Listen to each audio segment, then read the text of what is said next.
কর্তামশাই বাজার থেকে লতি আনার সঙ্গে সঙ্গে আমাকে বলে দিল, আজকে লতি এনে দিলাম, কালকেই কিন্তু রান্না হয়ে যায়, সকালবেলায় আমি চিংড়ি মাছ এনে দেবো। সত্যিই তো, প্রত্যেকবার যখনই বাজার থেকে লতি আনে লতিটা শুকিয়ে যায়। তাই আজকে ঠিক করেছি রাত্রেবেলায় লতিটাকে পরিষ্কার করে ছাড়িয়ে নেব। এই দেখুন লতিটাকে ছুরি দিয়ে আমি ছাড়িয়ে নিয়েছি সুন্দর করে, আঁশ পরিষ্কার করে নিয়ে এবার লতিটাকে সেদ্ধ করে নেব জলে। এই গ্যাসে জল বসিয়ে দিলাম, লতিটাকে 5 মিনিটের মতন একটু লবণ দিয়ে ভাপিয়ে নিচ্ছি। 5 মিনিট পরে লতিটা খুব সুন্দরভাবে ভাপানো হয়ে গেছে, এবার জল থেকে তুলে নিচ্ছি। এবার লতির সঙ্গে চিংড়ি মাছ এনেছে, সেটাও পরিষ্কার করে ধুয়ে নিয়েছি প্রথমে। এবার চিংড়ি মাছটাকে খুব ভালো করে ছাড়িয়ে নিচ্ছি। আর এই লতি দিয়ে চিংড়ি মাছ খেতে কিন্তু দারুণ হয়। এবার চিংড়ি মাছের পিঠের দিকে একটা সুতোর মতো নোংরা অংশ থাকে, সেটাকে কিন্তু অবশ্যই টেনে পরিষ্কার করে নিতে হবে, না হলে এটা খেলে কিন্তু পেট খারাপ হতে পারে। এই যে হাত দিয়ে আমি সুতোর মতো কালো অংশটা বের করে নিয়েছি।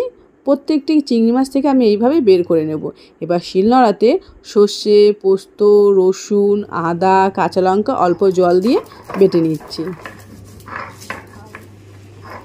এবার চিংড়ি মাছের ঘিলুটাকে আলাদা করে নিয়েছি, সেটাকেও বেটে নিচ্ছি। এবার কড়াইতে সর্ষে তেল দিয়ে দিলাম, একটা শুকনো লঙ্কা আর পেঁয়াজ দিয়ে পেঁয়াজটাকে ভেজে নিচ্ছি। পেঁয়াজের সঙ্গে কিন্তু চিংড়ি মাছটাকে ভেজে নিচ্ছি। চিংড়ি মাছটাকে নুন, হলুদ আর লঙ্কার গুঁড়ো মাখিয়ে নিয়েছি। চিংড়ি মাছগুলো ভাজা হয়ে গেছে, চিংড়ি মাছগুলোকে তুলে নিলাম।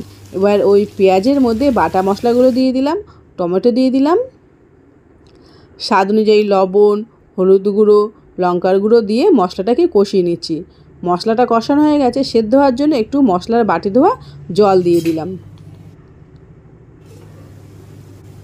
মশলাটা খুব সুন্দরভাবে রেডি হয়ে গেছে। এবার সেদ্ধ করা লতিগুলো মশলার মধ্যে দিয়ে দিলাম। মশলার সঙ্গে লতিটাকে আরেকটু রান্না করে নিচ্ছি, তারপরে একটু লেবু দিয়ে দিচ্ছি যাতে গলা না ধরে। এবার লতিটা খুব সুন্দরভাবে রান্না হয়ে গেছে, এর মধ্যে দিয়ে দিচ্ছি পরিমাণ মতো জল। ঝোলটা ফুটে উঠতেই ভাজা চিংড়ি মাছগুলো দিয়ে দিলাম, তার সঙ্গে দিয়ে দিলাম কয়েকটা কাঁচা লঙ্কা চেরা। চিংড়ি মাছ আর লতি একদম রেডি হয়ে গেছে। দুপুরবেলা গরম গরম ভাত দিয়ে এটা খেতে কিন্তু দারুণ। এই একটি মাত্র পদ দিয়ে কিন্তু দুপুরের খাওয়াটা খুব সুন্দরভাবে করে নেওয়া যাবে।